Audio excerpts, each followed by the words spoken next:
Hoy nos sumergimos en el futuro cercano de México, específicamente en el panorama que se perfila para 2026. Un año que se ve clave. Totalmente. Tenemos sobre la mesa un análisis muy denso, un informe del Baker Institute de la Universidad Rice que reúne las perspectivas de decenas de especialistas. Sí, es un trabajo muy exhaustivo. Y nuestra misión es entender qué está pasando de fondo en la política y la economía mexicanas, y qué implica todo esto para su relación con su vecino del norte, Estados Unidos. Claro. El panorama que se dibuja es de una transformación profunda, casi una encrucijada. Es una excelente manera de plantearlo. No es un solo problema, es más bien una tormenta perfecta donde se junta de todo un poco. ¿A qué te refieres con eso? Pues mira, por un lado, tienes una reconfiguración del poder interno como no se había visto en décadas. Y por otro, presiones externas, principalmente desde Washington, que están marcando la agenda de una forma muy directa. Entiendo. Lo que sugieren los expertos de Rice es que 2026 será el año en que los efectos de todas las decisiones recientes se sentirán, digamos, con toda su fuerza. Mencionas una reconfiguración interna del poder. Eso suena grande. A ver, ¿por dónde empezamos a desempacar esa idea? El punto de partida parece ser una concentración de poder brutal en el Ejecutivo. Exacto. El análisis arranca ahí. La coalición gobernante, Morena, logró en las elecciones pasadas algo que cambió las reglas del juego. Una supermayoría en el Congreso. Y aquí el dato interesante es cómo se llegó ahí, ¿no? Justo. Con el 54% del voto popular, terminaron controlando el 73% de los escaños. ¡Wow! Es una sobrerepresentación enorme. Enorme. Y eso les dio luz verde para impulsar reformas constitucionales sin necesidad de negociar con la oposición. Y vaya que las impulsaron. Una de las primeras movidas, según el informe, fue la eliminación de varios organismos autónomos. Sí, y esto que suene muy técnico, en realidad es clave. Hablamos de instituciones que funcionaban como contrapesos. Totalmente. Pensemos en el INAI, que era el guardián de la transparencia, o la COFESA, el árbitro de la competencia económica. Al eliminarlos, sus funciones pasan a ser absorbidas por secretarías del gobierno. O sea, ¿el mismo gobierno se vigila a sí mismo? En esencia, sí. Es como quitarle el tablero de instrumentos a un coche. El motor puede seguir, pero nadie de afuera puede ver la velocidad, la temperatura o si queda gasolina. Se pierde la capacidad de un diagnóstico independiente. Y si seguimos con esa analogía del coche, la siguiente reforma fue como cambiar al conductor, al mecánico y a las reglas de tránsito, todo al mismo tiempo. Me refiero a la reforma al Poder Judicial. El informe la describe como un cambio radical. Radical es la palabra.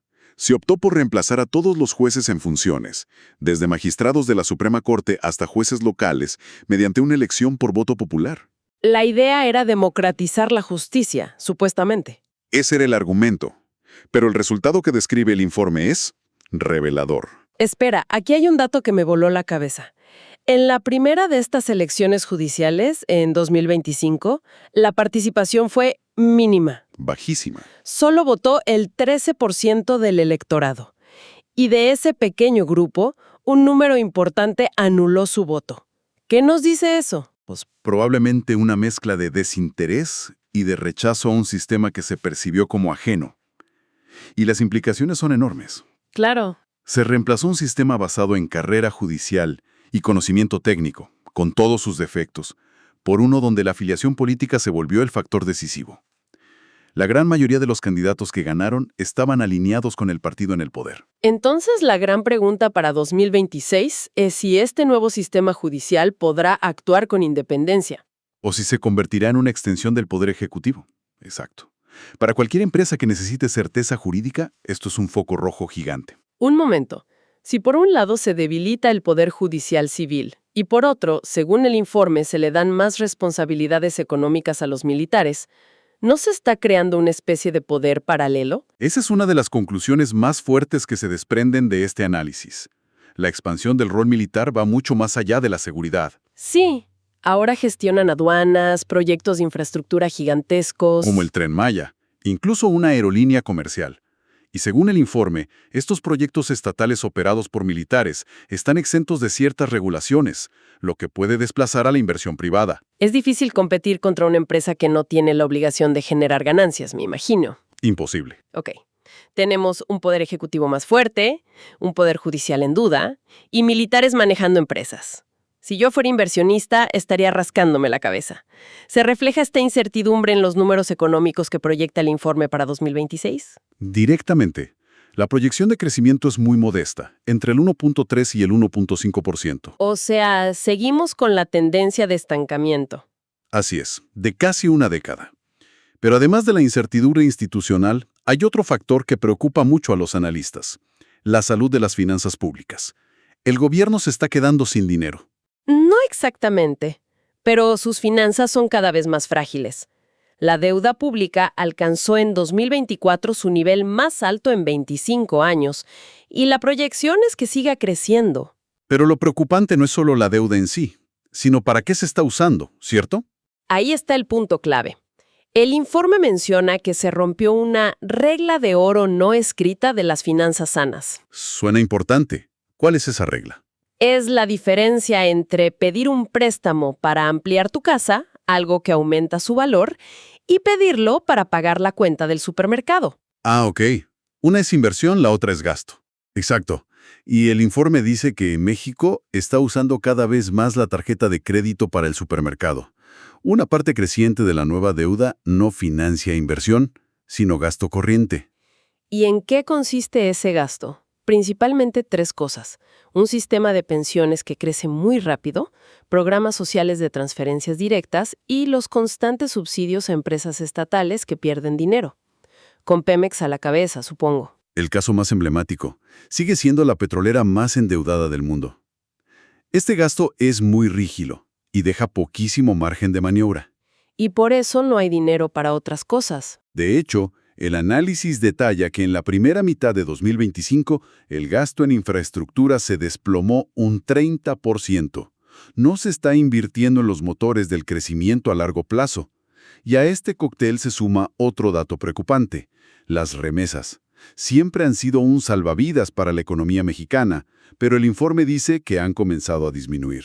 Eso es un golpe directo al consumo de millones de familias. Así es, y los autores lo atribuyen a dos factores que ocurren en Estados Unidos. Por un lado, una política de deportación masiva que se ha acelerado, y por otro, la implementación de un nuevo impuesto del 1% a esos envíos de dinero. Con una economía tan apretada, me imagino que la relación con tu socio comercial más grande se vuelve absolutamente crítica. Fundamental. Esto nos lleva a la relación con Estados Unidos, que en 2026 tiene una fecha marcada en rojo en el calendario: la revisión del Tratado Comercial, el TEMEC. Y aquí el informe es muy tajante. Advierte que no debemos pensar en esto como una simple revisión de rutina. La palabra clave que usan es renegociación. Espera, renegociación es una palabra mucho más fuerte que revisión. Significa que todo está sobre la mesa. Eso es lo que se sugiere, y que será impulsada por la administración Trump con una agenda dictada casi en su totalidad por Washington. Y ya se sabe qué pedirían. Se perfilan tres demandas principales. La primera no es sorpresa: que México continúe y refuerce su rol como muro de contención de la migración. Ok, eso era de esperarse. La segunda, en seguridad, es que Washington buscará un marco que le permita a sus operativos realizar acciones contra los cárteles en territorio mexicano, sobre todo por la crisis del fentanilo. Dos temas increíblemente sensibles. ¿Y cuál es la tercera demanda?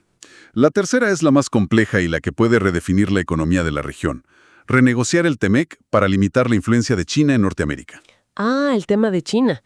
Hay una preocupación enorme en Washington por dos cosas: las inversiones directas de empresas chinas en México y, más importante, la entrada de componentes chinos que se filtran en las cadenas de suministro y luego entran a Estados Unidos como si fueran productos norteamericanos. Exacto. El famoso tema del nearshoring. Y el informe da un ejemplo muy concreto de esta presión, ¿verdad? Sí, y es un gran ejemplo. Detalla cómo en 2025, bajo una fuerte presión estadounidense, el gobierno mexicano propuso aumentar los aranceles a los autos importados de China de un 20 a un 50%. Un salto gigantesco. Y aquí está la gran paradoja del nearshoring. ¿Cuál es la paradoja? La oportunidad está ahí, es real y es enorme. Pero la incertidumbre interna de la que hablamos al principio, La falta de contrapesos, la debilidad del Estado de Derecho, junto con la imprevisibilidad de las reglas que impone Washington, hacen que las empresas duden en hacer las inversiones multimillonarias que se necesitan. Claro.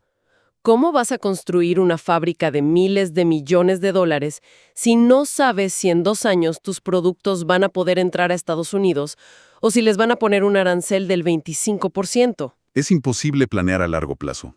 Entiendo. Más allá de las grandes negociaciones, el informe toca temas que se viven día a día en la frontera, como el agua, un tema que a menudo pasa desapercibido. Y que es una bomba de tiempo diplomática. El Tratado de Aguas de 1944 se está poniendo a prueba como nunca antes por las sequías extremas. La situación debe ser muy tensa. Se espera que México cierre el ciclo actual con un déficit en la entrega de agua que le corresponde a Estados Unidos en la cuenca del río Bravo. Y del otro lado, en el río Colorado, ambos países enfrentan recortes dramáticos. Esto ya no es un problema técnico de agricultores, entonces. No, para nada. Es un desafío de seguridad nacional y cooperación binacional de primer orden. Y hablando de seguridad, el informe vuelve a tocar un punto que conecta directamente con los negocios. La designación por parte de Estados Unidos de los principales cárteles como organizaciones terroristas extranjeras, OFTOs. ¿Cuáles son las implicaciones prácticas? Son enormes y a menudo subestimadas. La ley estadounidense prohíbe dar cualquier tipo de apoyo material a una FTO. Apoyo material suena muy amplio. Lo es. Y si consideras que estas organizaciones tienen control territorial en buena parte de México, el riesgo para cualquier empresa que opere allí se multiplica. Dame un ejemplo práctico. Si soy una empresa de aguacates en Michoacán, ¿cómo sé si el transportista que contrato no está siendo extorsionado o no tiene vínculos con uno de estos grupos? Exactamente. El riesgo de violar la ley estadounidense, incluso sin saberlo, es altísimo. Crea un entorno legal y de reputación increíblemente complejo. Y en medio de toda esta tensión, tenemos una coincidencia casi irónica en 2026. Así, el Mundial. La Copa Mundial de la FIFA que organizan conjuntamente México, Estados Unidos y Canadá. Una oportunidad de oro para proyectar una imagen de unidad. La ironía es casi de guión de película. La fecha formal para iniciar la renegociación del TEMEC es el 1 de julio de 2026. Justo en medio del Mundial. Justo en medio. Así que tendremos esta increíble pantalla de diplomacia pública, con los presidentes sonriendo en los estadios, mientras tras bambalinas sus negociadores estarán en una batalla campal. Será el mejor ejemplo de cooperación visible y tensión subterránea ocurriendo al mismo tiempo. ¿Tal cual? Entonces, si juntamos todas las piezas, el panorama para México en 2026 es el de un país en una disyuntiva muy clara. Por dentro, un proyecto de consolidación de poder que genera mucha incertidumbre. Sí. En lo económico, un crecimiento mediocre con las finanzas públicas contra las cuerdas. Y por fuera, una dependencia total de una relación con Estados Unidos que es cada vez más exigente Y asimétrica. y asimétrica. La conclusión final del informe del Baker Institute es que, a pesar de todo, el escenario más probable es que el país se mantenga estable, sin un colapso, pero también sin mejoras sustanciales. La imagen que usan es la de un barco que se mantiene a flote en aguas muy turbulentas, ¿no? Esa es la imagen. Pero eso me deja pensando, ante una reestructuración interna tan profunda y presiones externas tan intensas, ¿qué significa realmente mantenerse estable? ¿Es la resiliencia de un barco que aguanta la tormenta? ¿O es la calma de un barco que está quieto porque se le rompió el motor? Es una excelente pregunta. Y mientras México se ve forzado a redefinir sus lazos con Norteamérica, queda la pregunta de qué nuevo rol buscará forjar para sí mismo en un escenario global que, al igual que el país, también está en plena transformación.